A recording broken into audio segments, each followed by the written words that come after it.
just worked out a new education policy, which I believe is truly a quantum leap. Students have been coming here for many decades, people who are members of the Indian Association of North Texas and others.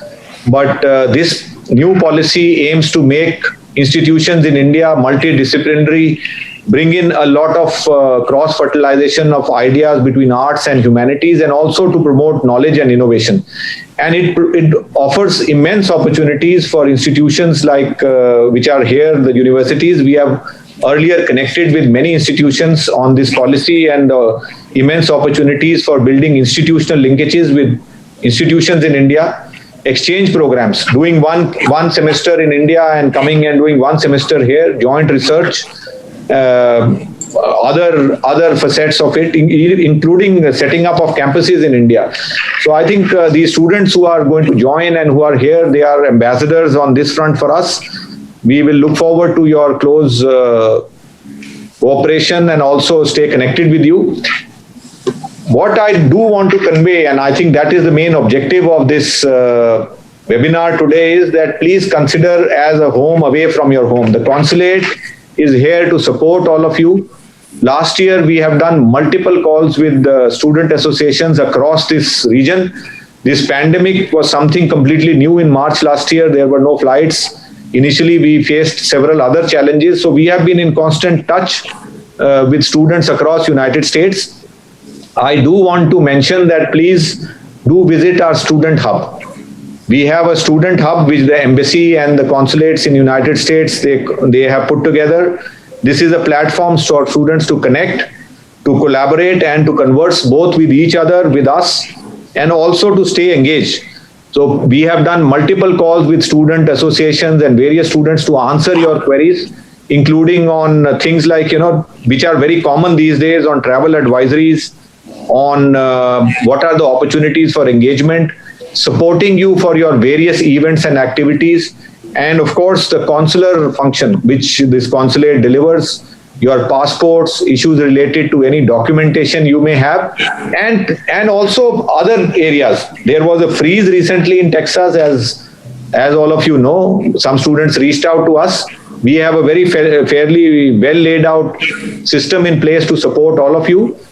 We have various community and other organizations who work with students to deal with issues. You have many students who are coming here, and that I understand would be just coming in here, especially during this pandemic. They may come away from home. Initially, you do feel, some nostalgia, some homesickness. You want to be near your relatives, near and dear ones. But please do consider that you are, the consulate here is all out to support you. We are a family for you. And over the last year, we have connected with many students, many student associations. We will continue to do that. If you celebrate any big Indian festival, a Diwali or Eid or any important occasion, you need some resources, please do reach out to us. And finally, of course, since the Indian Association of North Texas is an association which is representing a very diverse and a growingly big community in Dallas, Fort Worth area, which is attracting a large number of Indians and continues to be one of our most vibrant communities and growing rapidly. The connecting youth between both countries, these students who are joining here will also be our ambassadors. They will act as bridges for us to build these linkages between India and United States. We are doing a lot of activities for youth, including with the community organizations, otherwise speech contests, exchange programs, trying to connect students, finding mentors for startups, things like that, which do plug into our resources. And I will end this with a quote from Swami Vivekananda, who had immense faith in the youth power. And I'm sure all of you know that all the power is within you. You can do anything and everything. Believe in yourself. Do not believe that you are weak. These are all very bright young students who are coming here, and I'm sure they will bring a lot of knowledge. They will represent India. They will also make a lot of friends here, and promote these ties between India and United States, which have immense potential. And on this COVID-19 pandemic, I'm confident that with our united efforts, with our global united efforts, we will prevail over this. And I again thank people for expressing support and solidarity. With God's grace, we will face this challenge and emerge stronger. So thank you again.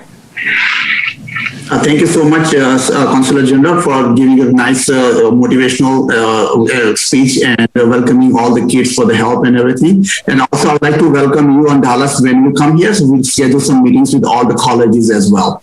Thank you. Thank you. Thank you. So the next thing I'd like to introduce today's moderator. Today's moderator is Mr. Raju, and he's our he's our treasurer, and he is very knowledgeable, and he's been connecting with all the students. And today's moderator is also one of the best moderator we have from the different colleges. And I have my key notes and paper ready. So without further ado, let me introduce Mr. Raju. He's our treasurer for India Association of North Texas. Raju.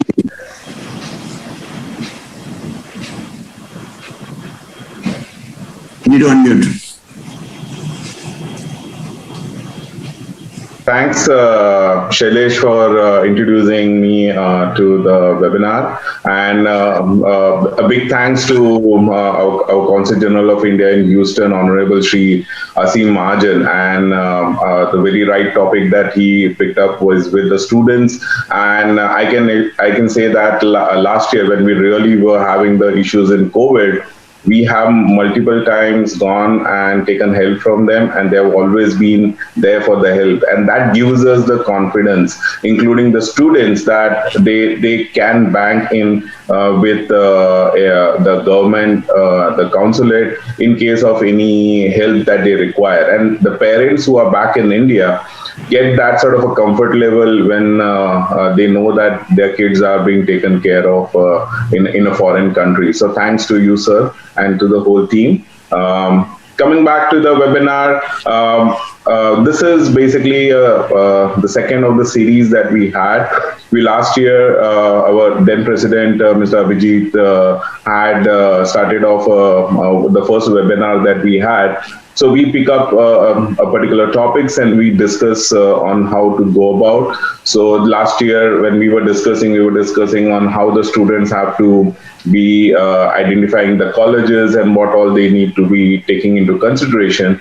And once that is done, the second phase of life is when the student actually comes across to US and he has to face a lot of things, because culturally what happens in India, how they have been brought up in a nucleus family, and suddenly when they come here and they see the freedom, that's where they get totally lost out. So to help us in understanding the concept on why and how the colleges are going to be helpful, we have four people, four of our esteemed guests on our panel. I will first introduce all the panelists at one go, and then subsequently I'll be calling out every panelist to introduce themselves. Before I do that, I would like to mention about some disclaimers out over here. That the panelists who are there are should not be considered as experts for taking any decision that you may be taking. So it may be an individual advice or views of theirs that they would be doing. Presently, we are recording this particular webinar. So in case you have any issues in the recording, then you can please kindly disconnect. Thirdly, the information, like how I said, is going to be generic. And for any specific issues, please consult your specific school of admission to get the actual facts of it. And the information, most important, that has been shared here may have been collected from different sources, but it does not supersede any rules and regulation followed by the educational institutions. Having said that, I'll go ahead and introduce the first panelist that we have today on our webinar is Elizabeth Griffin Smith. She is the Assistant Vice President of Enrollment at University of Dallas, that we call as UD. and she has been very gracious enough to attend the panel today, even though she had a personal commitment at home, but still she agreed. So thanks to her. The second panelist that we have is Dr.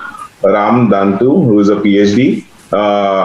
He is a professor of Department of Computer Science and Engineering, and also he is the director for Center of Information and Cyber Security at University of North Texas. That is what we call as UNT. The third panelist that we have is Sanjana Vayuru. She is the events officer for India Students Association, that is the ISA, of University of Texas at Dallas, that is what we call as UTD. And the fourth panelist that we have is Dr. Subhash C. Singhal, who is also a PhD holder. He is the Associate Professor of Instruction and Director also of Master Studies, Industrial Manufacturing and Systems Engineering, representing University of Texas at Arlington, that is what we call as UTA. I welcome all the panelists to this particular webinar. And to start with, I would request Elizabeth Griffin-Smith to introduce herself to the viewers out over here and give some information about herself. Please go ahead. Thank you so much, Rajiv. Again, I'm Elizabeth Griffin-Smith. I'm the Assistant Vice President of Enrollment at the University of Dallas. The University of Dallas is actually a small private Catholic university located in Irving, Texas, which is right outside of the city of Dallas. And I have been working at the University of Dallas for the past 12 years. I started out as an admission counselor and then became the director of undergraduate admission, and now I oversee both undergraduate and graduate admission and financial aid. So I'm very happy to be here with you guys today, and I hope that you will find this conversation to be helpful as you're choosing what to do for your college career.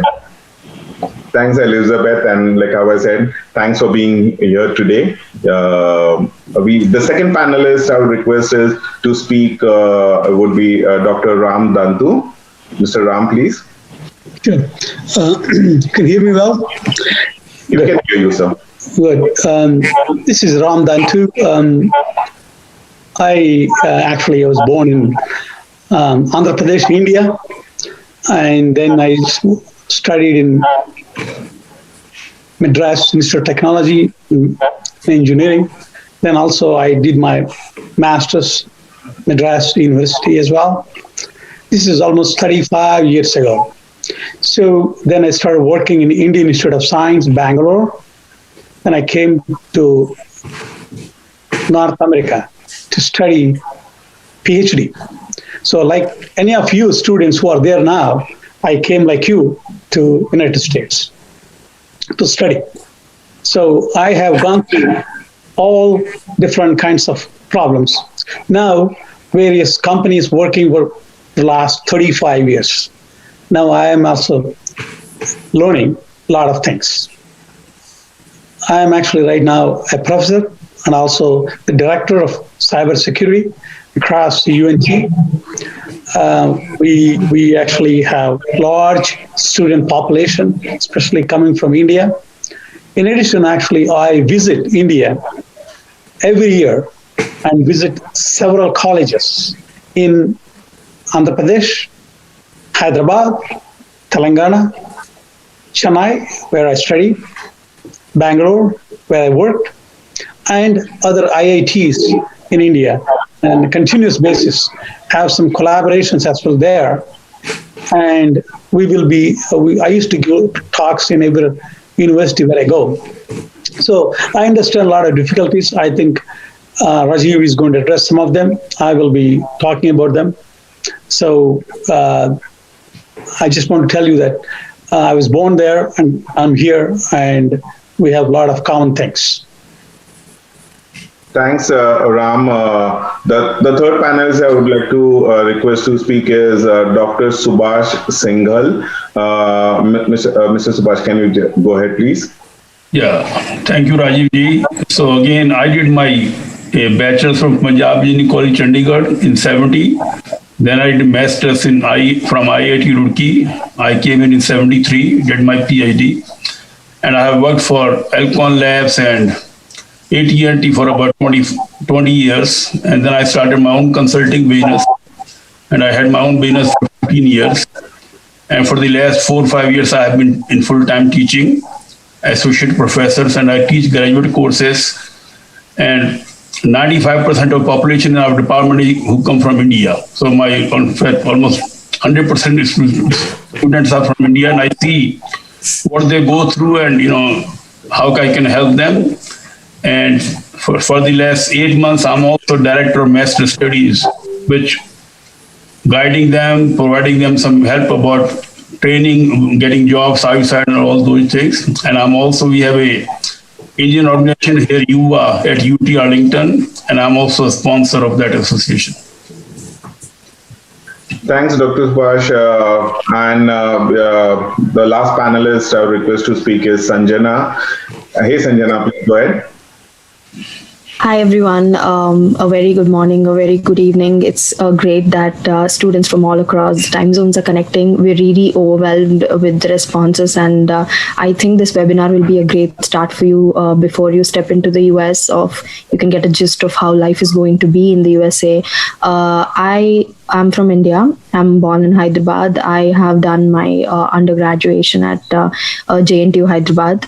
And as all of you, I decided to work for a few years in India. And I'm a spring 2020 student at University of Texas at Dallas. I came here to pursue my master's in business analytics.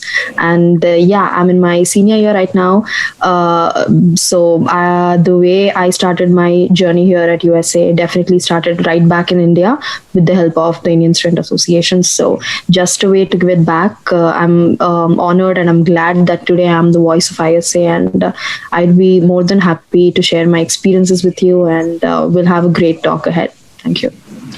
Thanks, Sanjana. And just to brief up on all the panelists, what they discuss is we have an panel who is right from the enrollment, from the time the people come in, like people like Elizabeth, who takes care of that, to the ambit where the ISA, which is the Indian Student Association, or the International Student Association, which deals with the student, and most importantly, people like Dr. Singhal and Dr. Ram, who have been actually dealing with the students, where most of the students who come in are from the computer science field or from the engineering field, and so they have practically around 95 to 98% of their classes dealing with them. So they actually have an experience where dealing with the students day in and day out. So thanks for the panelists coming over here. So one instruction to the audience is that in case any of the questions, when we are having a discussion, if you have any questions that you would like us to take up, or in case there is anything that you would like to ask any of the panelists, you can please go ahead and mention that in the chat section, and we will take up as and when possible, and ask the panelists whom you would like to ask the question to. So let me start off with always being the devil's advocate as such. Start out with the very points that are going to be like very on the wrong side, basically. Not the right word, but that's how I would look at it. The things that how we are going to actually have the process of the whole webinar would be like, how does the flow go in from the time the person leaves from India, comes across over here, what happens after he lands in the US, what happens during his stay in the US, when the college ends, and so and forth. So we have a very scheduled sort of an step-by-step discussion, so that we don't waver around. So there was one question which specifically I would like to ask Dr. Ram is, last time when I was discussing with you, you were mentioning about some issues of we have people when the colleges are doing their admission. There are many people the students who get bogged down with some proposal that coming from some brokers to come across over here, and they will giving them the admission. What would you like to say something on this, or would you like to share your experiences on this regard? Yes. So I have a lot of students who call me from India as well as send me emails. So one thing that happens, the students in India, they have no understanding of the universities here, how they actually admit students, how they give the scholarship or assistantship or other funding opportunities. But invariably, I find the students going and talking to consultancy services. Sometimes they're okay. Many times they are giving wrong direction sometimes. The reason is that they actually tell you, hey, you got this kind of GRE score, you have this kind of GPA or whatever qualifications you have, you would apply to these 6 universities. So students from India, they call me and they ask, hey, these are the 6 universities apply, this is it, or what do I do now? Kind of things. So also they give some directions where they say, you will definitely get here, go there, or even if they get a conditional admission, they say, this is a good admission, go. And also when it comes to financial kind of security or whatever the embassy is asking, they also give some directions. So what I want to caution the people, students and their parents, or you can directly contact the university administration. They will be from the International Student Office to the actual graduate council to the college to the computer science department. There are resources who are supposed to answer you if you have a question. So they have on their website clearly laid out what kind of GPA they're expecting, what kind of GRE scores they're expecting, and how you can apply there. Most of them are online now. So you got to be careful in paying to the consulting services. And also I heard there's a lot of scams going on now that people tell them, you pay me $300, I will get you admission, that kind of things. So I want you to be very careful on paying anybody, including consulting services, because everything these days, as you know, online. Information is there everywhere. So you should be able to find out where you stand in each university. And in case, you should be able to contact the department and as well professors. I do get every day means every day, a lot of emails. So I do reply some of them, most of them when they're reasonable. But I think that's the thing which we have to think about it. So I hope I answered your question. Yeah. So basically, Ram, the takeaway from this is rather than asking any questions, it's better to approach the university directly for any questions that they have, either through their website, the university website, or they can send an email to the colleges, right? There's one more excellent resource that I think Sanjana is going to talk about. Student Association, India Student Association, either in UT Dallas or UNT or UT Arlington, they're really strong. Really strong means they really help students. So they have Facebook, they have WhatsApp groups, they have other groups. So you should join and start asking questions to all the students there. I'm sure they're ready to help because I'm also part of their association. I continuously get those messages and Facebook messages, notifications. So I'm sure Sanjana can talk a little bit more on that, but there is another excellent resource other than the department as well. Great. So Sanjana, having said that, like how Dr. Ram said correctly, you have come in from Hyderabad, like how you said, and you came across to UT Dallas. What was it your experiences, and how did you connect to UT Dallas to being out over here? Did you have any of those experiences like Dr. Ram is saying? Yes, absolutely. So I was also one of those thousands of students that we have, right from having questions of if they have to come in for a spring intake or fall intake, and also different universities have different deadlines, and not all courses are available every semester.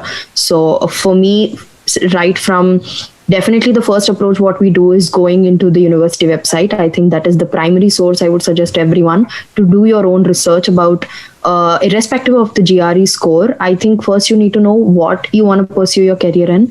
I think that is the first approach, that everyone needs to go research on what courses you would like to do, and which university has more opportunities. And definitely the perspective of Indian students is to connect with seniors or anyone you know around, to go and talk with someone who has been that part of that university. I think that is a great approach.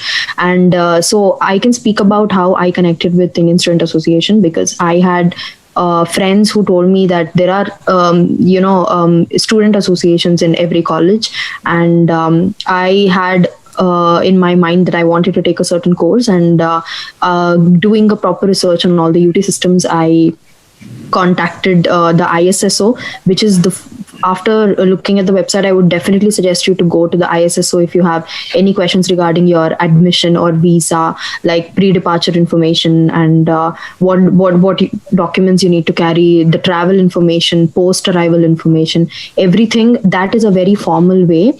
I know that due to pandemic, the responses from ISSO are almost delayed for more than a week, and that is where we are here for you to respond immediately.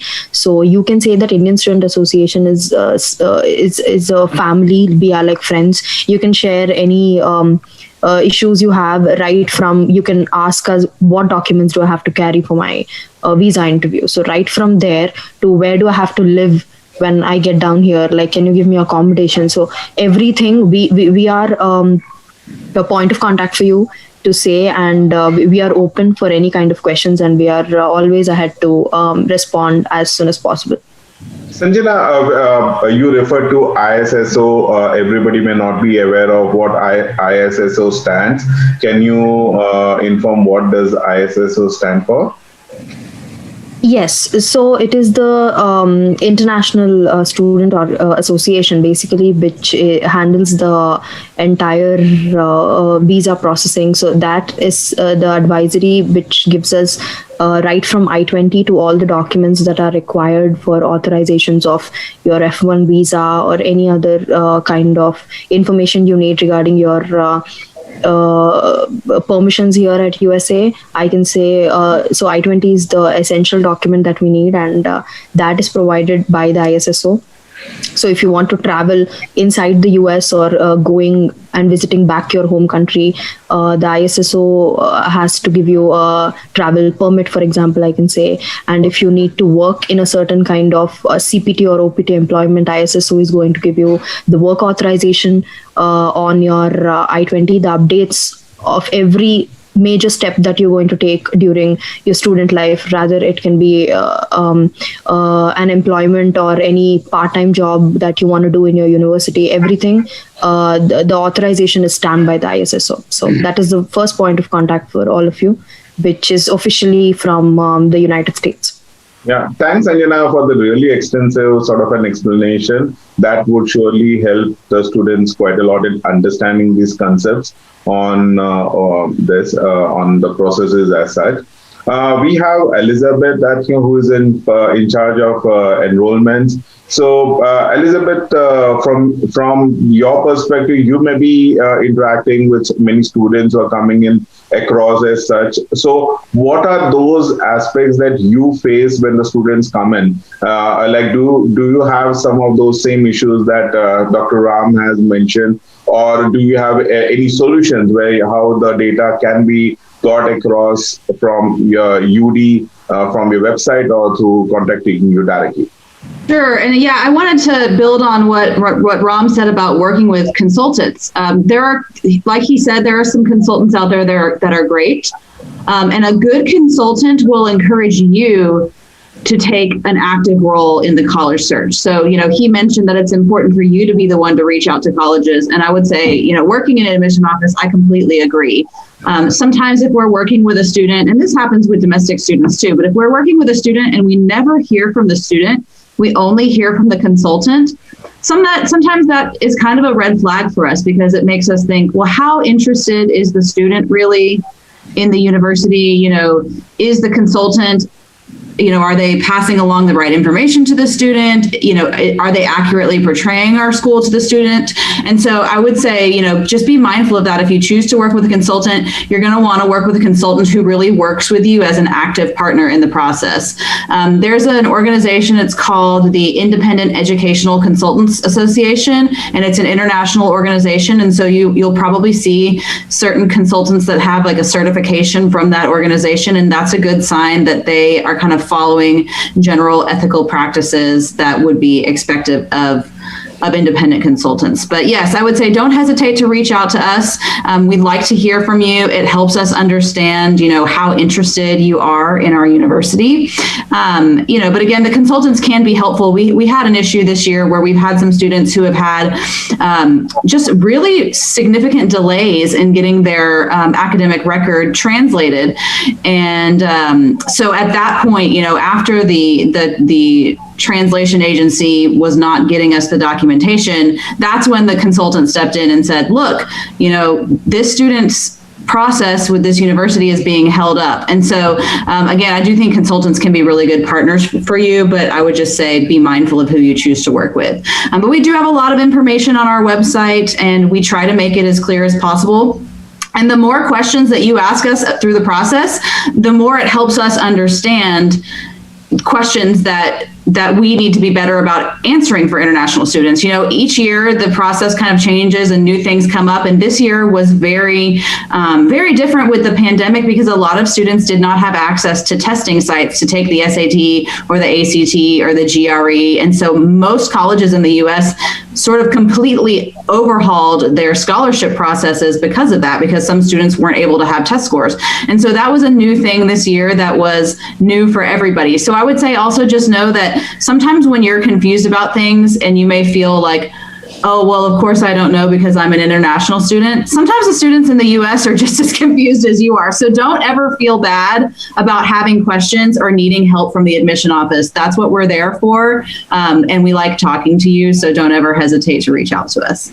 That's great, Elizabeth. And one more thing I would like to inform the viewers is, when Ram and Sanjana or Elizabeth says about consultants, they are those external the people who help you by taking money. But there are also tie-ups which these universities may have with Indian colleges. Like if I remember, I had a discussion with UD where they had a tie-up. They were planning to have a tie-up with Narsi Munshi College in Mumbai as such. So those are those tie-ups. What happens is those benefits needs to be taken by the student. So before they are even choosing on the colleges, I think so if they see which college, if they have any tie-up, the Indian college has any tie-up with the US college, that would be help them to come across over here so that they get those benefit of credits and all. That's what I understand. Not a technical guy, but that is what I understood from. So if anybody has any of those questions, can surely get in touch with Elizabeth. Ram, you had to say something? Yes, actually, these days, a lot of universities, they do have an office in India. For example, UNT, we have an office in India. We have representatives, or you can call employees of UNT. They are taking a lot of calls, emails, answering them. They visit various cities and kind of organize whatever you want to call gatherings. And so we should, as you said, as Raju said, make use of those organizations. I think probably UT Dallas has the same thing, UT Arlington, as well as other universities have the same thing. So that's what I want to add to your comment. Yes. Yeah, Dr. Subhash, you had to say something on this? So a couple of things was, like we have also, each department have a website, UT have website, we have office admissions, international office, they are very helpful. But the way UT has been doing tie-up wise, they have hired 2-3 consulting companies in India, and they are the one who go to different colleges and line up the students. And I have been on the conference call 4 times, 2 hours each, where students come, they ask questions, we interview them, and we provide them some kind of help.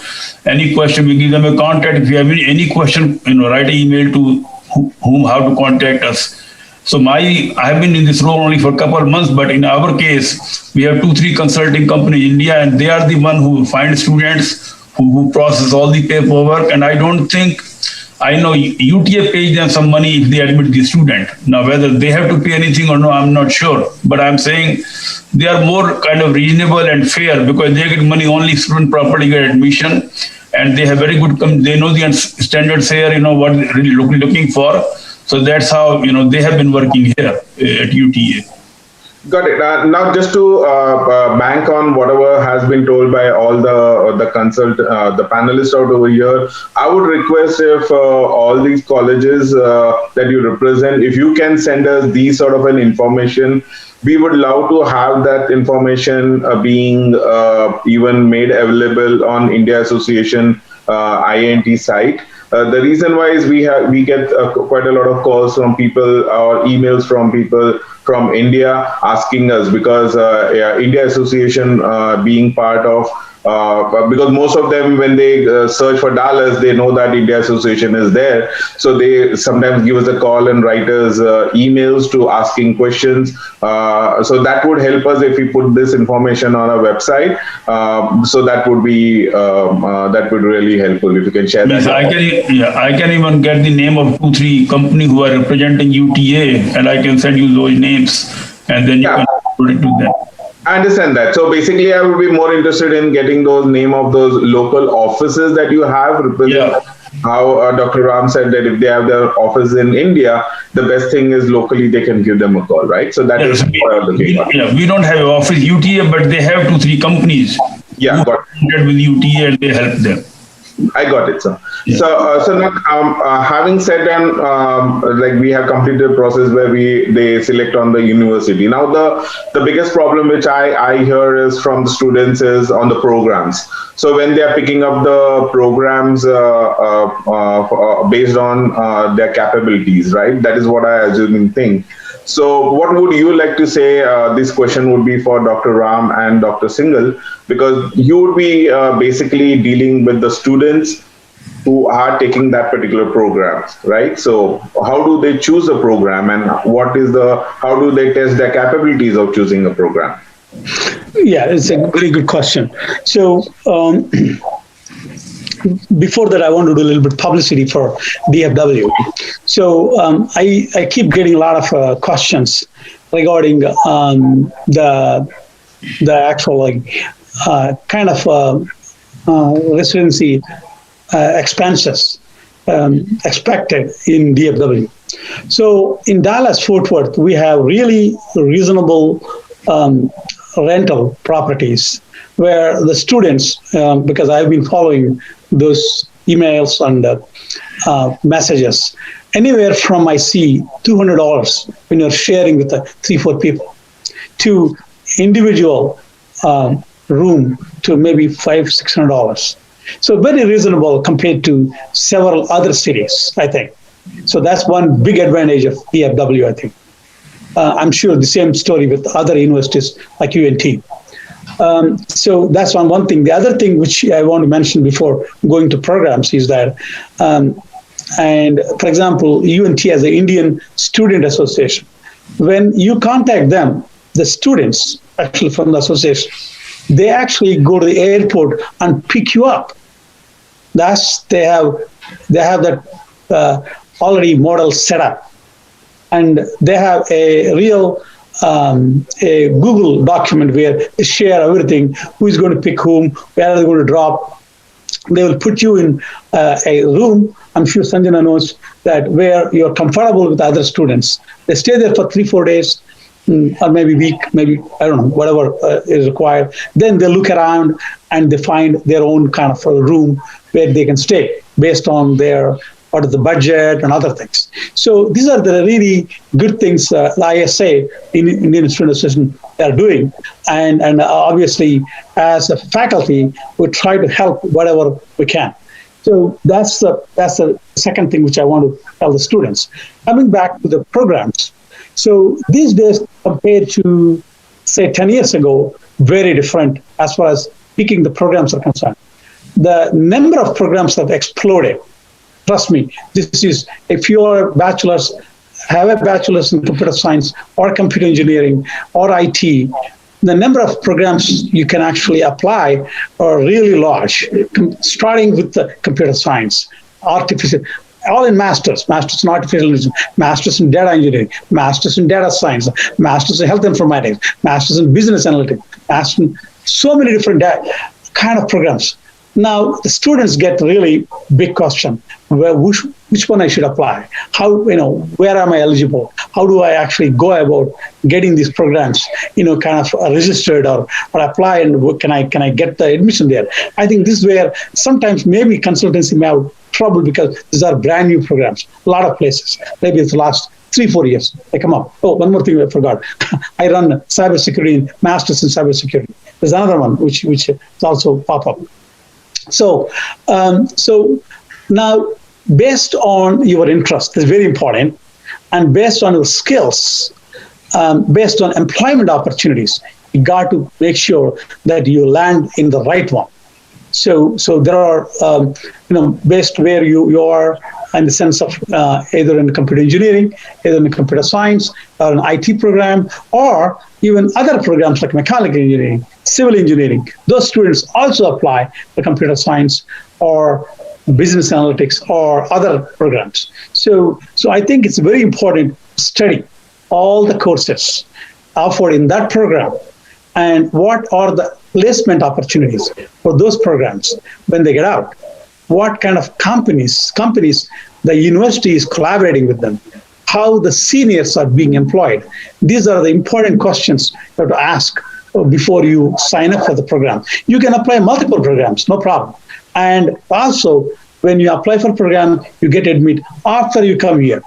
If you think there's another program more interesting, you can transfer. So there's a lot of opportunities here. I don't want to go more details, but I think there are programs across the universities as well. There are programs where the students can apply, and this time, this is really confusing because there are many programs, not one. Previously, just computer science or electrical engineering. This is it. But now there's a lot more programs than that. Even in one university, there may be 5-6 programs just in data science or cybersecurity or something else. So I think I let other people speak, but I think there is more to this actually. Yeah, to what you have said, Ram, I would like to ask one question to Dr. Singhal. Like when you say that you're choosing a particular program, I've seen a lot of people changing the courses in between the year, that's it. So how feasible or how good that would be for in case they change their program? Is it advisable or is it not advisable?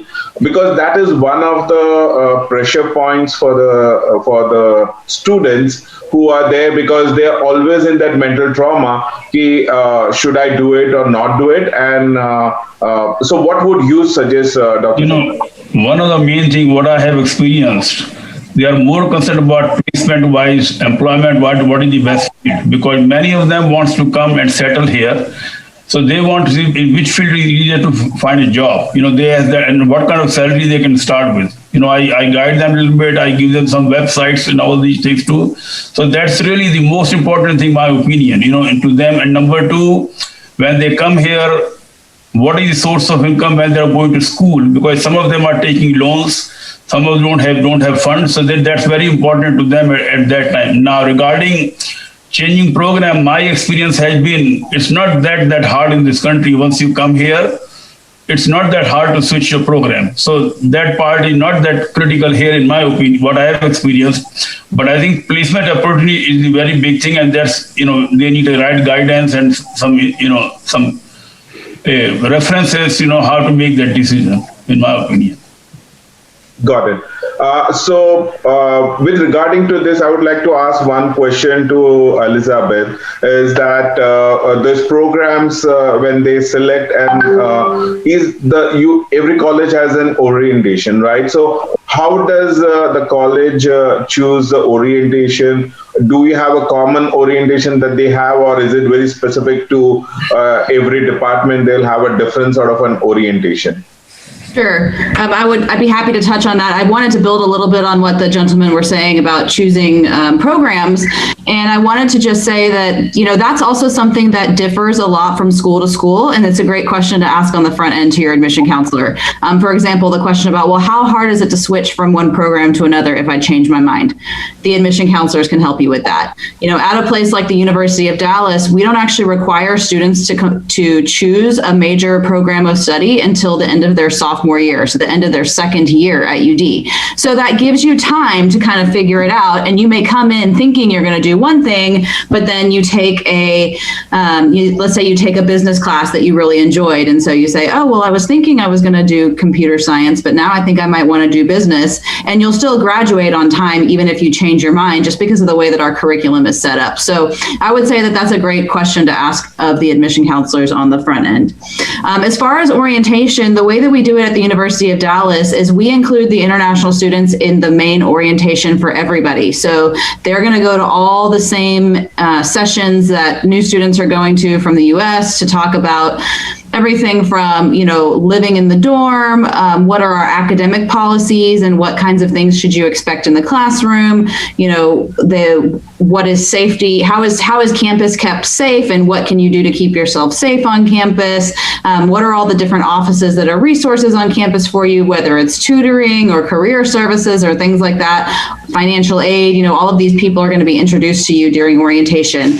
But in addition to that, we do also have separate sessions just for international students, because we know that international students have some additional things that they have to be mindful of during their career that we want to make sure that they're aware of. So during the international section of the orientation, we include a detailed overview of how to maintain your status, give you information about how to prepare for job opportunities and information about how to plan for future scholarship opportunities. So that part of orientation is coordinated by our ISSO office, so our International Student Services Organization office. They're the ones that plan that part of orientation because they're really the ones on campus who are the experts in the specific things that international students have to be mindful of.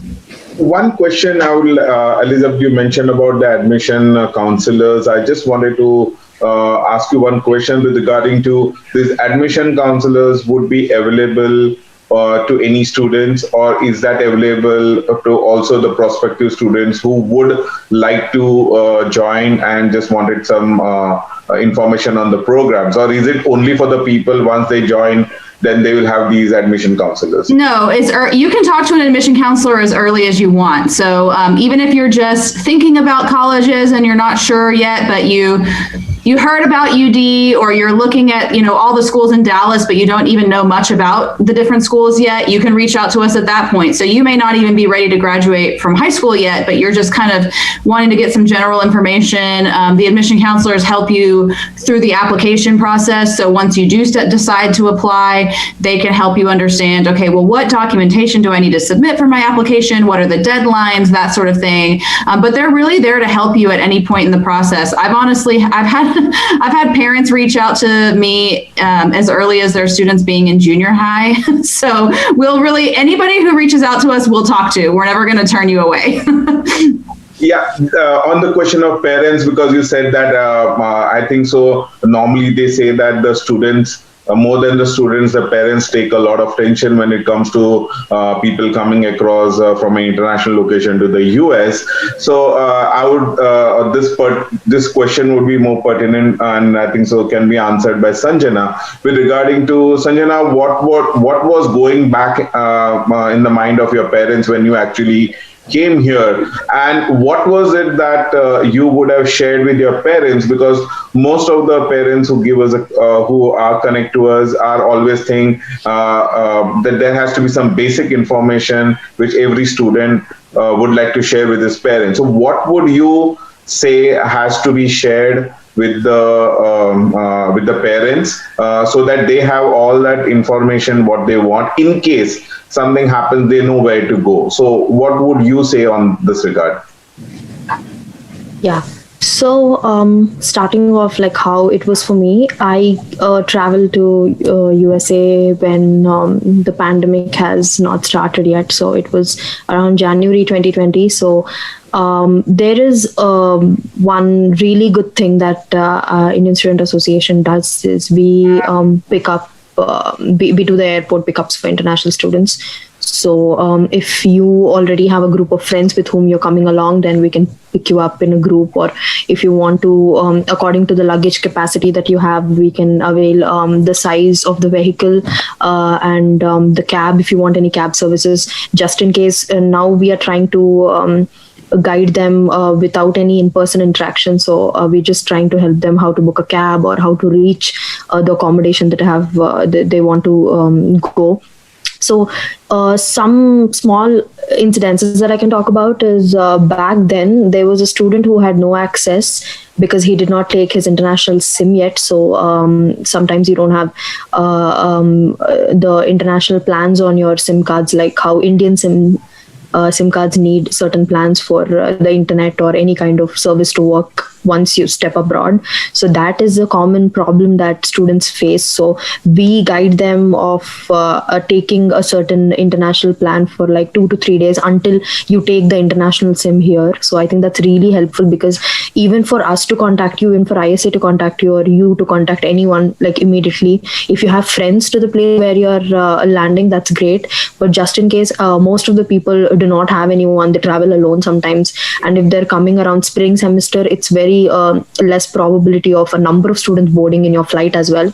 So I think those situations were where the parents could have our contact, so that if we are actively connected with the student, then be informed. So there was a parent who called us regarding the status of the flight. So we told them, you can track the flight and we'll inform you once he or she reaches us. So I think that is a kind of relief. I think parents have their heart and soul on the students, and it's sometimes hard for them because it's a long journey, and how they're going to land up here, settle here. So all these things are what we help them with. So I think it's been a cakewalk, because back then everything was not virtual, but now we are trying our best to keep them connected with their parents. And I think if they get in touch with us through our orientations, we speak about all of this. So we have the ISA orientation, which happens just before people get into the college. There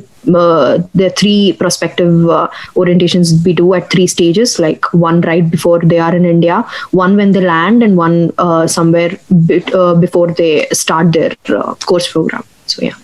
So what I would say the takeaway from what you said just now is that every student has to give the basic information about the ISA contact details, the college contact details, their phone numbers, their roommates' phone numbers, or the housing facility, the addresses where they are based out of. All this information, if they share, always keep their parents or their local guardians also. In some of the cases, they have the local guardians over here also updated. That makes a lot of difference, right?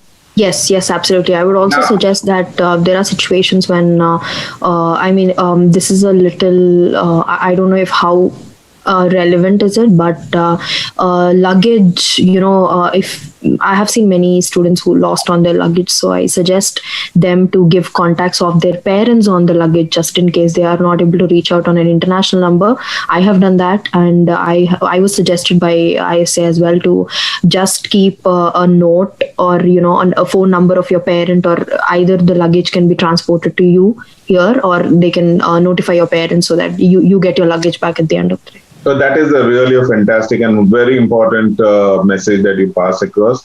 Thanks, Sanjana. And now I would like to ask the same in continuity question to Elizabeth. Now these ISAs, when they work across as such, do these ISAs work on their own, or do they work with the admission or the enrollment departments of the college? Or basically, how does they get the information of who the students are coming in? Sure. Yeah. So there's communication between the International Student Services Office and the admission office, and there are usually once you confirm your enrollment with the admission office, then that's when the International Student Services Office will reach out and say, great, here's the additional information that we need from you so that we can issue your I-20, and once all of your immigration paperwork is in place and they know that you're going to be coming, then that's when they'll say, okay, here's the information you need to know about arriving in the U.S. Here's the information about how to get to our campus from the airport. We're really lucky at UD in that we're about 15 minutes away from both of the airports here, so we're pretty close by.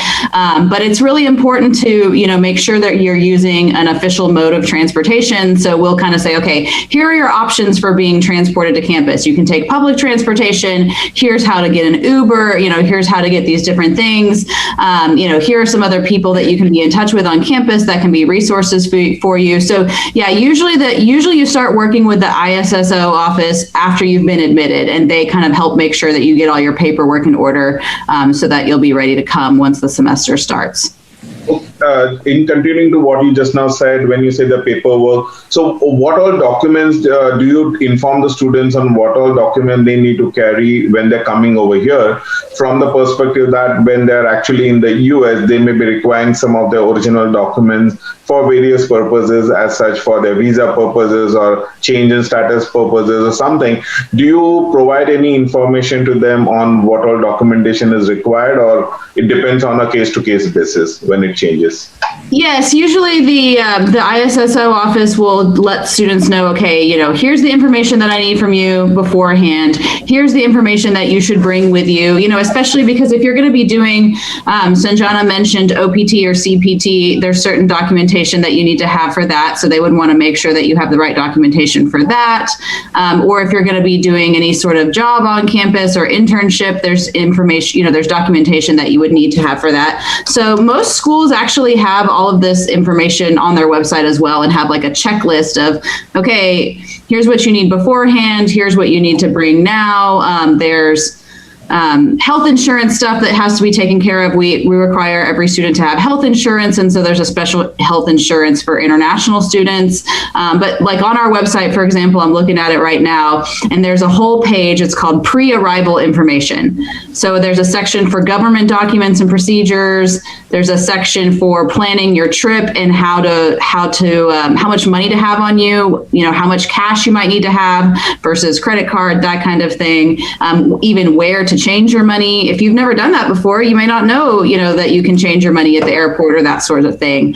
How to get to campus, medical considerations, what you need to take care of before, what to expect for your flight and your arrival when you have to go through immigration at the airport, how to get to the university, where you're going to be living on campus, bank accounts, employment restrictions, orientation, all that stuff. So it's actually all listed on our website. And then again, anybody who works in the International Student Services Office, they're kind of the same as admissions. Like if you reach out to them with a question, they're gonna help you out. They're gonna reach back out to you. So again, it's one of those things where if you've read all the stuff that they give you and you still have a question about something, just ask and they'll be happy to help you.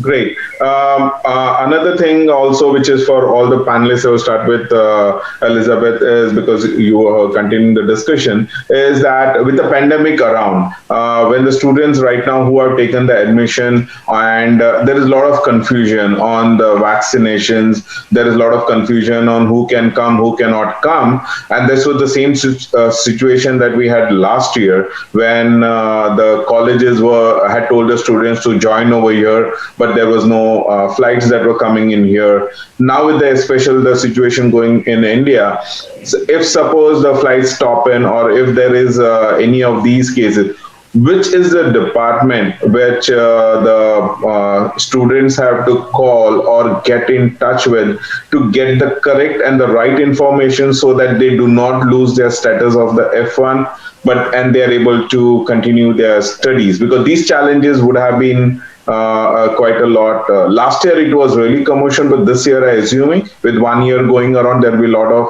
processes in place. So would request Elizabeth first to explain on that, then I'll go to Ram, Subhash, and then to Sanjana to please elaborate on this. Sure. You definitely want to be in touch with the International Student Services Office. They're going to be the ones to kind of help you navigate any sort of, last minute changes like that. So let's say, for example, your flight got canceled because there were some sudden changes due to the pandemic about travel.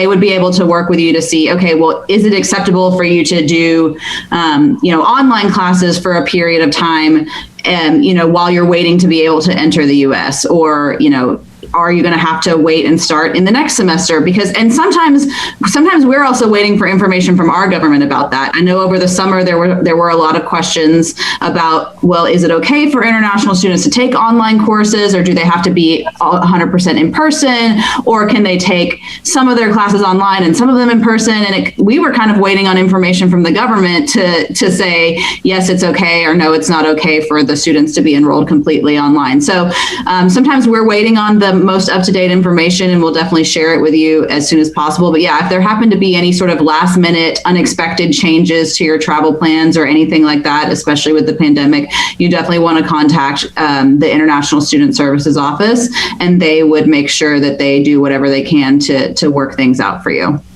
One quick question on this, like how for the pandemic, they have the CDC who gives all the guidelines. Whom does ISO, do you have any idea whom does ISO refer to for those guidelines? Like how you said last year, there was a lot of confusion, right? So are you aware of whom they revert to as such? Just an offhand question on this. In terms of guidelines specifically for international students, or just general pandemic guidelines? International students. Oh yeah, so we had to wait for guidance from the federal government, from the Department of Education and the State Department about, is it okay? Because we were wondering, okay, well, we are not doing classes in person right now.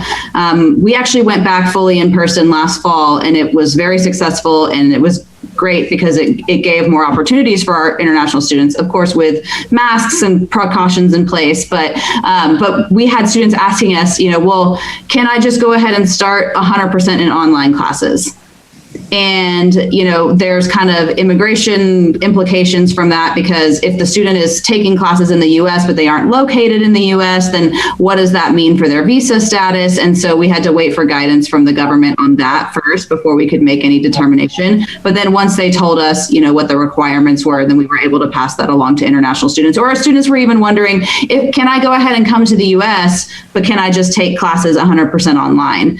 And the government said, no, if you're going to come to the US, you have to take at least a certain portion of your classes have to be in-person, face-to-face instruction. And so those were the kinds of questions that we had to wait for the official guidance, because there were some students who said, oh, well, I want to just take online courses. And we had to let them know, no, you have to take at least some of your courses in person. And then with regard to the vaccinations, that's a really good question. And unfortunately, it's not an easy answer, because every college in the US is handling it differently. So some schools are requiring students to be vaccinated. Some schools are not requiring it. Some schools will offer the vaccination on campus. I know we're trying to see what we need to do to be able to offer the vaccination on campus. And then some schools would not be offering it on campus. So that's something that you definitely need to check with each individual school about, to see if they're requiring you to have it and which shot they're requiring you to have, because I know the vaccinations in India are different vaccinations than the ones that we have here, or see if it's something that you could get once you arrive to campus. Anyone else would like to speak on this? I think it is too early to actually say what's going to happen in the fall, because not because anything happening in the US. I hope there's nothing happening new, but in India, the situation has changed for the last 1 month. What we were thinking about 1 month is different from now. So things may change. So already I have been involved in discussions on some contingency plans. If things change, how do we handle if there is no flights? How do we handle it? If the education department says something different, how do you handle it? Do we organize online, but still students can register?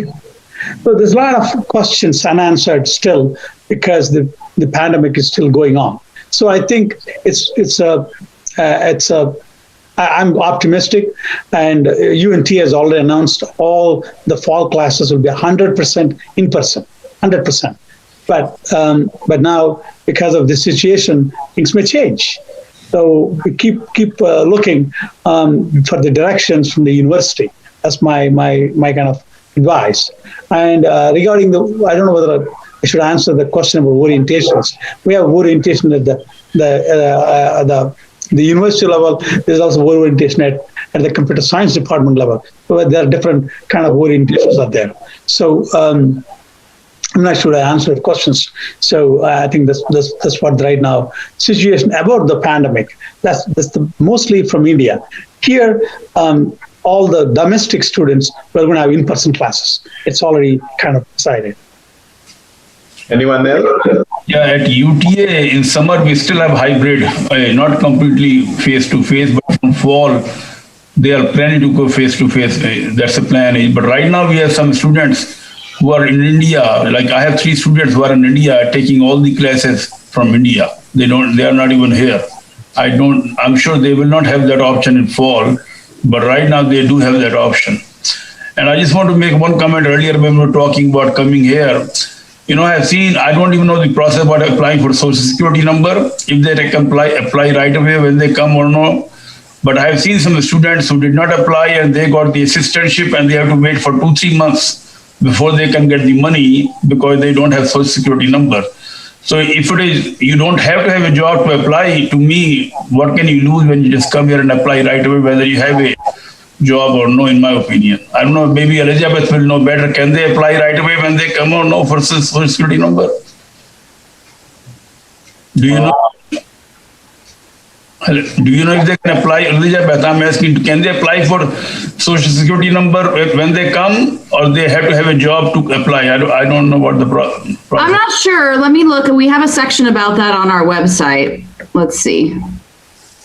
Till that time, Sanjana, would you like to say something? Yeah, if you have F1 status, you are eligible to work on campus and eventually off campus. When employed, you are required to have a Social Security number. But you have to have a job offer first in order to apply for a Social Security. You have to have job offer. Okay. Yeah.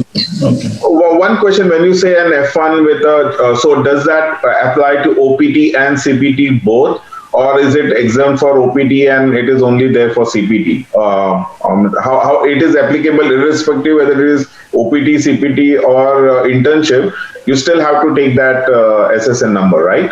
Yeah, Yes. you do. If you are getting paid, I think you have to. Anything you're getting paid, you have to. Okay, got it. Sanjana, you have anything before I go to this next question? Yeah, I think everyone covered pretty much all the parts of it. But one thing that I faced was I did not travel to my home country the entire 2020, and I wanted to visit my family because it's been almost 1.5 years. So I fortunately went for a period of 20 days and came back. But definitely I had to check with multiple things regarding my deadlines. I had to speak with the ISSO regarding if I am allowed to travel, and by what in the middle of the semester am I allowed to travel, or should I wait and go in the summer break? So I think any kind of questions you have, these kind of travel decisions or employment decisions are very critical. So I think the right people to ask is definitely the Student Services Office. Definitely ISSO is one point of contact. You have to talk first. I did not book my tickets until ISSO replied to me. It took more than 4 to 5 days, but I think it is very essential because also currently I'm on an internship this semester. So the rules for people who are doing an internship differs because everything is virtual. You also need approval from your manager with whom if they are okay for you to work away from the country. So there are various parameters you need to check, but ISSO is the point of contact that you have to reach out to. Yes. Okay. You Thanks. get to know the people in the ISSO office very well. Yeah, you definitely. get to know them so well because you have so many things that you have to work with them on. So Yes. Yeah, but one thing which I've normally heard, please don't feel bad, but there's mostly the students always complain about the responses from ISSO being very delayed. So whether it is pandemic or non-pandemic, the major issue is they keep on waiting for that information. So that is probably if that the ISSO shares information on a faster basis, that helps the students, because the anxiety in the students is quite too heavy, because they're waiting for some sensitive information probably, based on which they will keep on expecting some reply, and based on that they have to, like how Sanjana said, that for even applying for a job or getting something, they need that information, right? So if that information already is there, then why is it not being shared? So means, of course, you cannot answer that, but I'm just saying that if we can request the ISO organizations, wherever, where it is happening, it is well and good. Where it is not happening, we should request them to at least bring that, because see, the overall, what are we looking at is that the students, right? The students, how better they can be, how better informed they can be, so that they take the right decision. If they are better informed, they have less of anxiety, they can concentrate more on their studies and be better people, right? So that is it. So that brings to our next question would be, why is it that basically we come from a cultural, different cultural background as such.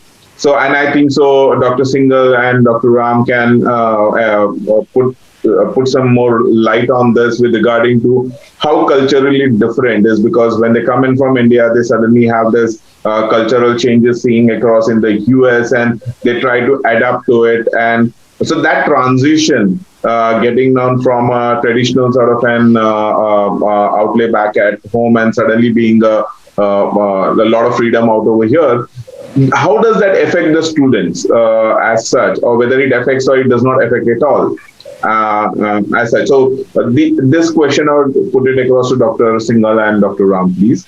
So, one of the things I notice here, like I teach, whenever they come, the 2 courses I teach, everybody has to take 2 courses when they come here. And study-wise, many of them still mindset that only final counts. Here in India, during semester, doesn't matter, main thing, final counts. But here, if I have 3 exams, each exam is worth 25%. Even if you tell them, still they don't feel like studying until for the final. And I tell them, if you miss 50%, it's too late for you to catch up. But their mind is not say number 1. Number 2, I know Sanjana is shaking her head. I think she agrees with me. And second thing, they have a habit of studying on the day of exam. Here we give quizzes, we give homework. If you do homework yourself, you give quiz yourself, exam will be pretty much from that. You don't have to worry about studying that day. Okay, they don't do that way. That's a very big thing. Number 3, right now I have hybrid class. Okay, so I have online, I have in class, and 90% don't even show up in the class. There's a big difference in coming to class and asking questions. So their mindset is very different right now. Homework, in India, I have done engineering too here. Well, homework, just copy from each other. And I even tell them, homework, I'll give everybody 100% if they just try. But their mindset is just copy, we don't need to study. So that is a very big cultural. And then they don't care for 1 or 2 semesters, and they don't understand that if their average will be, they'll go on probation. So when they are in a big hole, then they start realizing. So that's why, to me, academically, that is a very big challenge. And it doesn't matter how much you tell some of them, they will not listen. Dr. Ram? Yes, I think there's a big change in culture from there to here. There you have your parents. Here, you don't have parents, they're far away. And so the time management is pretty important. How you manage your time. When you come here, obviously your expenses as well. Those 2 are, you have to handle yourself. Number 1, as Dr. Singhal said, how you manage your classes, very important. Make sure you pick the right courses, the balance. That is, you need to balance, there are some courses are heavily loaded, some courses are not loaded sometimes. So you got to balance your courses. So day 1, when you land here, talk to your seniors, talk to the professors who are teaching those courses, as well as other counselors. Make sure you balance your courses across the semester. So how they're done. The third thing, which I think very important, is you are going to, you're looking for a job after 1 year or 2 years, whatever it is.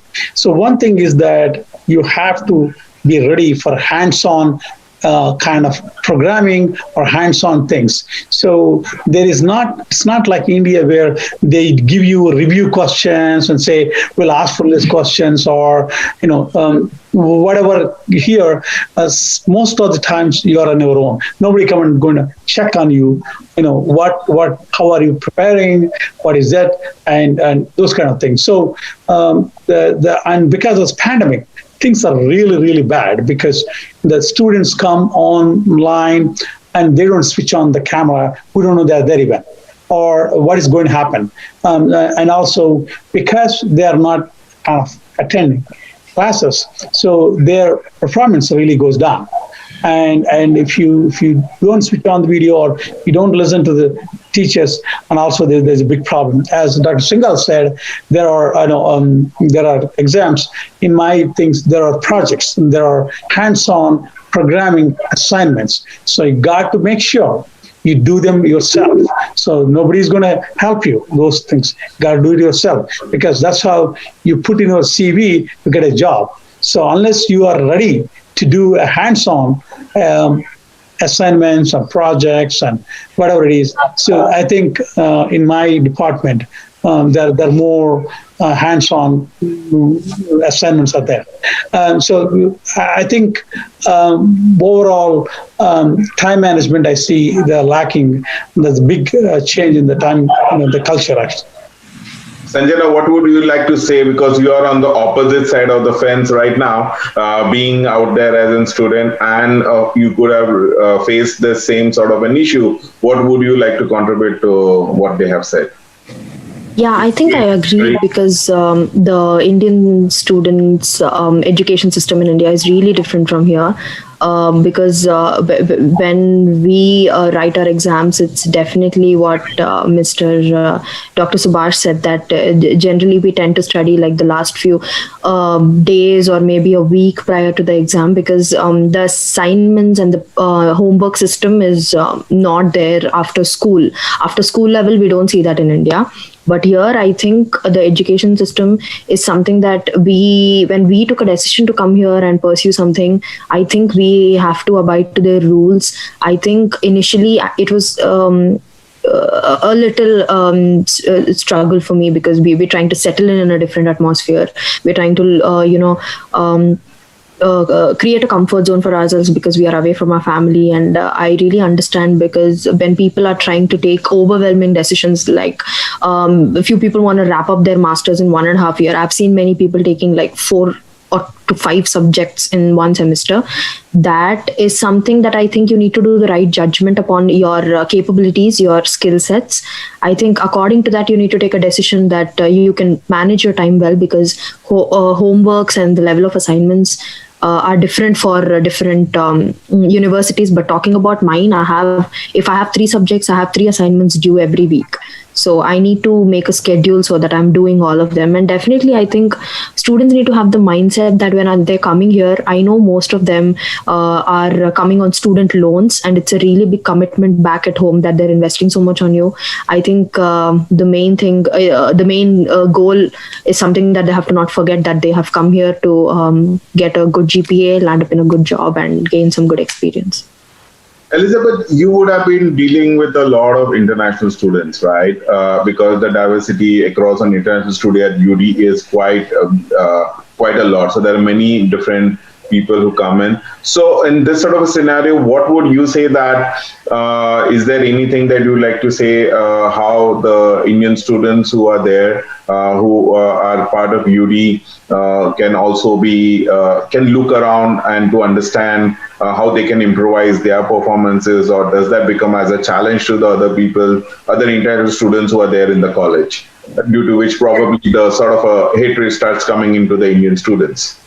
Yeah, so I think we do try to emphasize a lot of these things during orientation, and like Dr. Singhal said, there's a lot, the standard of like plagiarism and cheating at schools in the US is very different than what it might be in India. And so, sometimes students are accustomed to copying things and that's okay, but here that's something that could potentially get you in academic trouble. So I think it's important to pay attention to the specific academic policies of each school. And then I think, it's always good to reach out to your professors if you ever are questioning something. Sanjana was talking about coming up with a schedule. It's okay to go to your professor and say, look, I'm having a hard time figuring out how to stay on top of all this work. What would you suggest? And they're happy to help you. They're happy to help you with that because they want you to succeed in their class, right? And so, there's always that one, there's always that kind of reputation that a faculty is going to be, mean or something, or you've seen them, it's like a stereotype in a movie, right? That like the college professor is mean and doesn't want to help you, but that's not really how it is, 99% of the time. So I would say it's great for students to go to their faculty and say, okay, this has been an adjustment for me, which college is an adjustment for everybody, right? Even the students coming from the US, it's a different experience for them. It's just even more so for international students. So again, just remember too that you're probably not the only one that may be struggling or the only one with questions. A lot of students are feeling the same way. And so, ask your professors for their help and ask them, what they would suggest that you do to stay on top of the coursework, and ask your classmates. You're going to have other people that are in your classes and you can ask them what they're doing, or you can ask your roommate, say, hey, I thought that this would be enough studying for this test, but it wasn't. How much are you studying for this test? And kind of see, if they can give you some advice in that regard too. So I think that's the thing, is just don't be shy. Don't be afraid to ask questions. And I think, it's easy to think, oh, well, I'm the only one that feels this way, or I'm the only one that thinks this, but that's not really true. And that's why it's also a good idea to get involved in either the Indian Student Association or any sort of clubs for international students, because then you'll start to talk to other students and realize, okay, we're all having a similar experience here. This is not easy for anybody, and we all would benefit from, sharing information and asking for help sometimes. So when you refer to clubs, Elizabeth, those clubs would be those fraternities and sororities that you have in the colleges, or is there separate clubs that are there for how to help students in any manner? Is that something different? Yeah, so every school is going to have their own set of clubs, but usually what's pretty common at most schools is sometime at the beginning of the semester, they'll do a club fair or an activities fair. And what they'll do is it's kind of like a college fair, but you're already at college. So instead of learning about colleges, it's to learn about all the clubs and organizations on campus.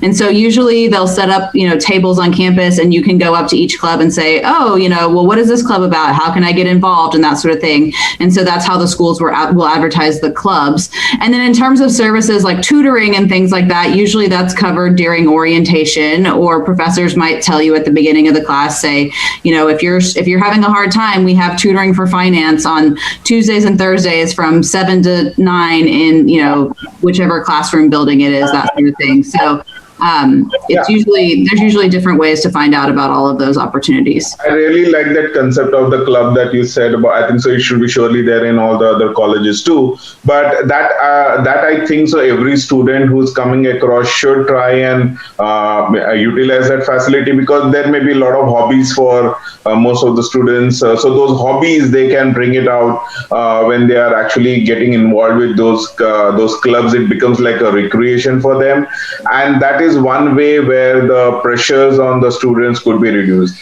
Now, you would have heard me saying again and again on the pressure part. I'll just come to it. Elizabeth, please go ahead. Yes, I think that's very important. And I think it's good to have an outlet. It's good to have something that you're going to dedicate some of your time to that's not your studies, because, again, obviously, Sanjana pointed out like the investment that you or your parents are making for you to come over here and study. And so, of course, that's your first priority. But, we have different aspects of our personality or our humanity that we need to express and have nourished. And so if you, really enjoy playing a particular sport and you want to get involved in, spending some time doing that, you can do that. And then that's also a way to meet people. And again, the people that you're meeting, they're also taking classes at the university, right? So they can then become a resource for you. Especially, it's a good way to meet older students. And older students, a lot of times they can say, oh yeah, I remember that class. I remember that professor. Here's what you need to know in order to do well in that class. And so, even though you think you're just spending time doing a fun activity, you're really getting some beneficial advice out of it as well, just through the connections and the relationships that you're able to make through the things that you're involved in. So yeah, I think that's very important to that's make a very good balance. point that you have brought in across. Thanks. So now coming to the next pressure points. Again, I keep on saying the pressure points because what we are trying to achieve in this particular webinar is to understand the psychology or the mentality of the students and how they can reduce that sort of pressures, and they can concentrate more on their studies. That's what it is. Now, another most important point, which most of the Indian students would be having when they come across to the US, their parents would have taken a lot of money back in India on loans for the college admissions and all. So there is always a pressure of supporting their own expenses when they are in the US, right? So the one is on the tuition fee and all that is, okay, that's taken care of by the loans. But when they come across over here, there are a lot of those expenses which they have to incur for their daily routine expenses and all. So those expenses, the students normally look around for some activity within the some opportunities that may open up in the colleges, like that may be working in the library or the cafeteria, or sometimes even working with the professors and bagging any research assistant or a teaching assistant roles. How can the students look ahead for this, and when would be the right time for them to start applying or planning on how they want to achieve these sort of an activities as such? Do they start it before they come across over here, starting from India, or they come here and they start, or that would be starting after first 6 months of their college? So that information, if you say, that will give them a better understanding and planning perspective. Yeah, I think So Ram can take this point if he wants to start with. Who? I talking. Who should ask? Who should answer? Anybody, but Dr. Singhal. Okay, so I'll say, there are 2-3 things. One, getting assistantship, they should apply from India. Now at UTA, it's kind of hard for master students, number one. Number two, once you get here, you really need to perform very good. After 1 or 2 semesters, very rarely master students get a assistantship, but only the top one. So really you need to be focused on study, getting good grades. Number 3, when you come here, you can look for campus job. So you should apply campus job and you can make some money from there. But one of the most important thing I think is after 2 semesters, they can take CPT, they can do CPT. That and they summer off, they can make some reasonable money and take care of the expenses. And really that will be very helpful for them to lining up a job after they finish the education.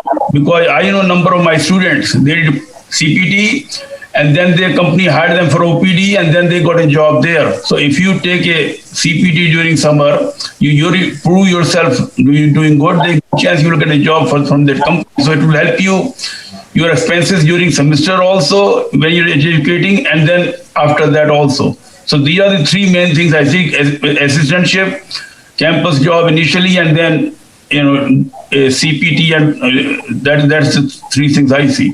But CPT again, you have at UTA, which I think everywhere you have to be there for 2 full semesters, and your average has to be 3.0. Now, if you don't perform good and you are on kind of a probation or something, then you won't get it. So that's what I will say. Dr. Ram, you would be getting a lot of these things. Yes. So especially I have a lot of grants, so I get a lot of inquiries about it. So my suggestion to the students coming from India is that be realistic, because for masters, a lot of universities don't offer you scholarships. Even assistantship is going to be a little bit difficult. However, there are ways I can give some tips. Number one is that be ready to take up the job that is kind of available to you. That's number one, unlike in India here. So when you are decided a university, I mean, have decided this particular university I'm going to attend. So talk to the seniors and other people. How are the job opportunities on campus? And now my suggestion to you is that, especially coming from UNT, come here early, 2, 3, 4 weeks. You have the opportunity to meet various faculty and all the other departments who are advertising, especially if you are a student of computer science. You will be able to design a website for them, or do this, do that. So there are a lot of things, the small things you can do. So it is not only that you can get a TA, sometimes it's difficult. There are also other jobs called graders. So that we give it to the master students. They call graders. They're not TAs, they're graders. They're a little bit different on the salary. But it's good to have that experience. And also we give those based on their GPA. Again, I'm not talking on behalf of UNT and how this is offered, because every department is different. I'm only talking about a particular department. So I think it's very important that you approach the department as soon as you land and look at all the opportunities. You should, whether you get it or not, go ahead and apply. Arrive early, apply, and talk to all the departments, not just your department. There may be opportunities with the different professors. They want to do this, they want to do that. For example, somebody is looking for some small work on the canvas. So yeah, you should be prepared to learn and do it. This is my advice. So don't hesitate to take a challenge or risk. So nothing, you're not going to lose anything. So prepare to work hard, and you should be able to get it. So that's the second thing. The third thing is that, which is very important, is that if you have some idea that, hey, I am going to work in artificial intelligence, or I'm going to work in data science, whatever it is, area of cybersecurity, that's where I offer. Then you approach the professors, what courses they teach, who has got funding. So take those courses and do well. Then you get familiar with those faculty or the department or other faculty. They can recommend you. So I think there's another way is that you do well first semester, then you may have chance for second semester. Same thing with, you want to get a job in Amazon as internship. So you got to plan for it ahead of time. So what are the things they're looking for? How do I prepare? If there are some certifications required, you got to prepare early. It's not going to happen in one day. So all these things, you need a solid plan. If you don't have a plan right from when you apply for the whatever programs you are doing, and it's going to be difficult to change in between. And if you change, it's going to be more expensive. So I think you need to have all this plan set up from every semester, what course you are going to take, how are you going to handle your finances, all those things you need to plan with ahead of time. Yeah. Elizabeth or Sanjana would like to say something? Yeah, one thing that I wanted to add from a student perspective, I think most of the students come here, and every dollar that you spend, you tend to convert them into INR and think about how expensive is a single chocolate, or, how expensive is like one meal of dinner or lunch, So I think these kind of things are something that we need to be, we need to abide inside ourselves about how well we can plan our expenses, because definitely when we are trying to come here and live for a few years, I think that is something very important, that students need to plan their expenses from day one. And I think applying for TAs and RAs is very good, either you make it or not.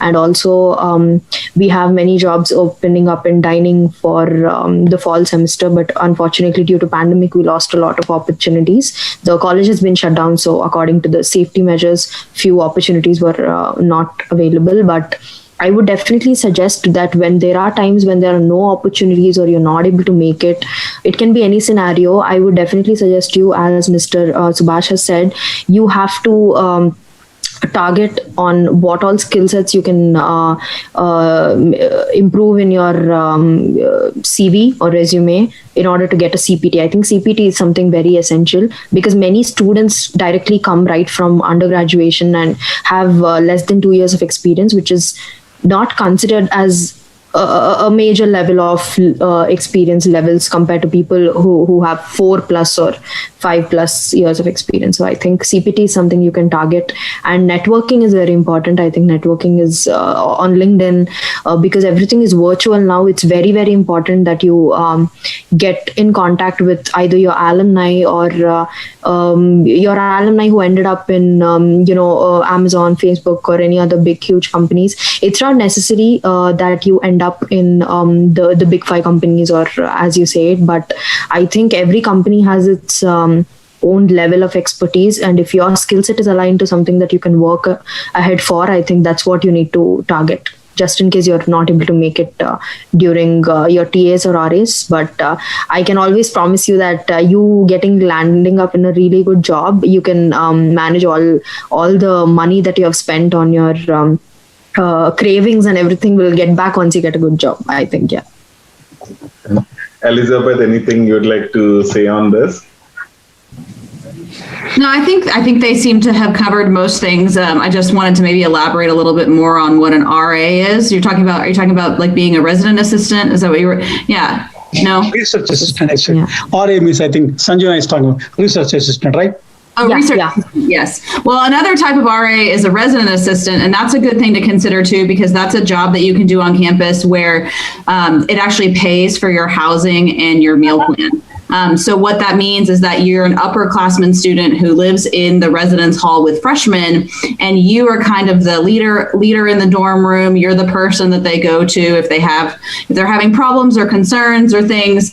So it's a good way to have a leadership experience to be able to put on your resume, and it's a way to help pay for your expenses, because typically when you're a resident assistant at a school, you get your housing and your meal plan paid for. So then you don't have to worry so much about, the cost of the cost of a chocolate or something, because you're getting that paid for in your meal plan, and then you can just eat in the cafeteria and eat as much food as you want. I have a general guideline is that if you get a chance to work in India for 1 or 2 years, go ahead and do it before you apply here. I think that is a good experience you're going to carry here to land in CPT or OPT. So I think a lot of students do get a chance in India. So I get a lot of students who have already worked in India or other places. I get across the world, people from different countries. And in my lab, the average experience is 5 to 6 years. Average who have worked before in their country or somewhere else. So I think that is a big asset when you're applying for a CPT. So if you have an opportunity, take it in India and make some money a little bit, save them, and also get the experience. That's going to be very useful here. Thanks, Ram. Probably there are so many questions that have come across to us, but we have still to address too, but we are short of time. Before I come to your final comments of the panelists, I would really like to read the comments that has come across on the viewers saying that, and which is rightly said, is that that in India we are used to writing books, right? When we are writing those exams and all that. So we write big essays and we write all those stuff. But when you come across to the US, you have to be crisp and in your replies and all that. So those are those differences that come across. The concept for students has to be understood. So if the students do their homework before coming to the US to understand the things which are pertaining to US, that will help you to be better prepared when you are actually coming across over here. And of course, that they should be looking across for mentoring opportunities, which would be there, like how everybody has said, there are everybody over here also mentioned about how they are open-ended. The college, the student association, the professors, faculty, everybody is there. Right now, we have all the representation out over here on our panelists who have been, have been very helpful. And every college that we are representing over here are very helpful. And that's because I have been dealing with them. I know what sort of a responses we get.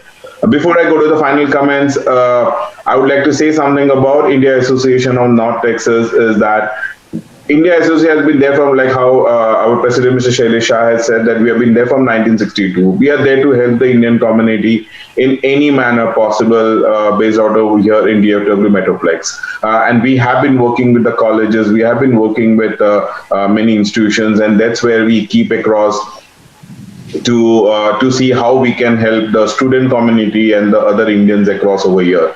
Feel free, if anybody, any of the student or the parents across, they are not able to get connected to any of the college representatives or any of the college faculty, staff, members, whoever it is, we are there to help you. You can contact us anytime on our website. You can get all our information. That is www.int.org, and our office numbers are 972-234-4268. And in case you want to send across an email, you can send it to info@iint.org. Having said this, Dr. Ram, can you give your final comments and the takeaway from this thing? Then I'll go to Dr. Singhal, then Elizabeth, and to complete it out by Sanjana. Dr. Sure. Ram? Sure. I think Rajiv talked about culture. One thing we have not kind of covered is that the teachers in India, how you approach them and how you kind of work with them, very different from teachers in the US. So that is a big cultural difference you'll see. Here, you can actually directly approach a professor. You don't need to really feel shy. You can ask him, you can challenge them. There is nobody who can stop you for whatever, any question in the class, outside the class. If you don't get a good grade, you can challenge. Why did not I get a grade? Why did I fail? Why did I get a D grade? So there's a big change between what you see in India here as far as the instruction is concerned, as far as grading is concerned. The same token, I think Elizabeth has mentioned that plagiarism here is very serious. So some people, because you have to be very careful, be prepared to work yourself. That's one big cultural change. People here, we take it seriously about the plagiarism. So I think the second thing which we have to be very, very careful. So with this, I think overall, I think you got to have the Indian Student Association, of course, International Student Office, professors, department should be all your first and second and third stops. So we have to make sure that you're all in touch with all these organizations and people. And I think a lot of people here, to my knowledge, people who come here, 70, 80, 90% of them are very successful. All of them get jobs. And same thing about the campus jobs. To my knowledge, majority of the students, at least if not first semester, second semester, they do get something or other campus jobs. It may be in the dining hall, as Sanjana said, or something else. And when in pandemic time, it's going to be a little bit different. But nevertheless, I think there are opportunities there. So I think after you complete your degree, there are opportunities for jobs who have got hands-on experience. So from day one, ready for that, and I think you'll succeed. Elizabeth, would you like to go? Sure. So thanks again for inviting me to be part of this panel. It's been great, and I've learned a lot as well. But yeah, I think the big thing is just don't be afraid to talk to people and ask questions, and just know that everyone at college is there to help you. And so, they're not gonna be annoyed or think that you're dumb or something if you ask questions, because everybody has questions. College is a new experience for everybody. And so other students may have different questions than the kinds of questions that you do, just because of different, cultural differences, but everybody has questions. Everybody's learning something new in college. And so just remember that, and just take advantage of all the opportunities that there are to get involved, to meet other people, to, do work with the Career Services Office, because we also want to see you be successful. And just know that as much as you're learning from this experience, we're also learning from you. And by having you come to the United States to be part of our community, that is something that, we're benefiting from as well, because we're learning more about your culture and we're understanding the world from a different perspective by you coming and sharing your experiences with us. So I would say just remember that as well, and to thank you for your courage and bravery to come to a new country, a place where you may not know very many people, if anyone at all, and you may be a little apprehensive or nervous about it, but just know that just as much as you're learning from us, we're learning from you as well, and we appreciate that. Thanks, Elizabeth. I really like your statement that you made, that you're learning from each other, right? Like how much you learn from us, we learn from you. And that says a lot of things on how the things actually happen over here, rather than the concept what people have in mind. Here, I would also like to add that, especially with the University of Dallas, Indian students who come across over here, and the students who are the life members of India Association of North Texas, they get a lot of reduction in the fees, the course fee that they pay at University of Dallas. So anybody wants to take that advantage can do that. The University of Dallas has a separate page dedicated to India Association of North Texas. So that would help you to get some more information. Next, I would like to go to Dr. Singhal, please. Yeah, so what I would say to them, that you are here to study. You are taking only 9 hours. There is no reason why you cannot perform good. You should focus on studies, attend classes regularly, and focus on getting good. System is different in US than India, so try to learn and follow the system here. If you are struggling, go to professor early rather than day before the final exam. It's not much he can help you at that time. He or she can help you. In the meantime, talk to your colleagues and senior, take their guidance, networking, and then look for future opportunities. That's what I will say. Thanks, Dr. Singhal. Sanjana? Yeah, so I think I would like to talk about one to 2 points which were something that I faced. I think everyone here are very welcoming. The minute you head out of your house, everyone smiles at you. You need to be nice with everyone. And like back in India, we can't go and pet anyone's babies or dogs here. We need to take their consent. There are a few traffic rules which are very different from India. When you're crossing a road, you need to indicate the people on the road by pressing the button, and you have to be really serious on your traffic rules here, because I think those are some things that are very different from how life is in India. Those things are very important for you to know. And definitely, I would say that regarding driving permits, if you guys have a driving license, then you can drive with your Indian driving license for almost 3 months in Texas, but the rules vary per state wise. So please have a check on that as well. I think there are many issues regarding mental health or any other emergencies. There's always contacts for different kinds of emergencies. You'll find them on the UT Dallas website or any of your university websites. You can definitely find your emergency contacts.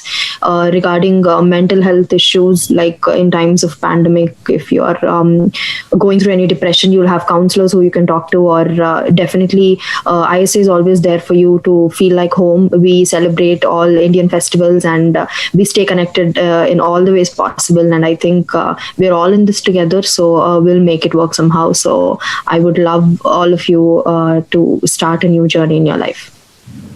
Thanks, Sanjana. And those points that you mentioned at the end were really, really relevant and very important for everybody to remember and know about it. Having said that, I would also like to say very specifically one point that the Consul General of India in Houston, Honorable Sri Asim Mahajan, had said about the student wing at the Indian Consulate in Houston, right? So that is another opportunity that also people have to keep it in mind, that there are multiple layers. What we are trying to explain to you in this today's webinar is that please don't get bogged down. Please do not think that, what am I going to do that? No. If you try to find opportunities, there will be plenty of opportunities. Right from the time you are coming to the US or you are actually landing here, staying here, there are multiple agencies, there are multiple organizations, organizations like INT. There are also local state organizations like the Gujarati Samaj or the Haryani Samaj or the Telugu associations. There are so many associations over here, right? So they all are there to help. It is just waiting for you to ask in case you require. So having said that, I would request, thanks for all the panelists to be out over here. I would like to request Dinesh to continue ahead, please. Dinesh Huda is our joint secretary, so he would be taking ahead from here. Yeah, Dinesh, to you. Thanks, Rajiv. Yeah, thanks everyone for attending today. Thanks to our panelist Elizabeth Griffin-Smith, Dr. Ram Dantu, Dr. Subhash Singhal, and Sanjana Vuru, who delivered great information related to college admission process, program selection, especially for new students from India, and how to be successful at university when you are new to the country. I appreciate the time you all spare today away from your busy schedules over the weekend, away from your family for the community. Very much appreciated. And thank you to Mr. Rajiv Kamath, who did great job in moderating this very important topic for the youth of our community. It's more important than ever now during this pandemic, and we would like to thank all our sponsors who stood by the institution of IANT and believed in what we do for the community by supporting us and continue to support in these challenging times. So I would like to thank our various sponsors: corporate sponsor Heritage Land Bank, Discount Power, New York Life Insurance Company, University of Dallas, our gold sponsors, Paul and Geeta Pandian, silver sponsors, Sunil Mani, CPNPC, and Core Enterprises Inc., Southwest Colon Rectal Clinic, our supporting sponsors, Aluwalia Law Office PC, Skypass Travel, Radio Karama, and North Texas of Food Bank. Today's event is live streamed by our streaming partner, Mahamaza. Without support of whole team at Mahamaza, we would not have been able to bring this webinar to you. So I want to request all community members through this webinar to support India during this COVID-19 pandemic. India Association of North Texas is targeting to raise $100,000 to send required help back to India in terms of medical supplies or helping the affected families through US-India Chamber of Commerce and other non-profit organizations working on the ground in India. So no donation is small, and please open your wallets to send the much required help to India. To donate, please go to www.iant.org and look for donate button just above the COVID relief flyer. So once again, a big thank you to all panelists for today's webinar, IANT board, trustees, and a special thanks to our sponsors. Without these sponsors, our activities would not have been possible. So thank you everyone for attending, and this adjourns the webinar for today. Thank you. Thanks a lot.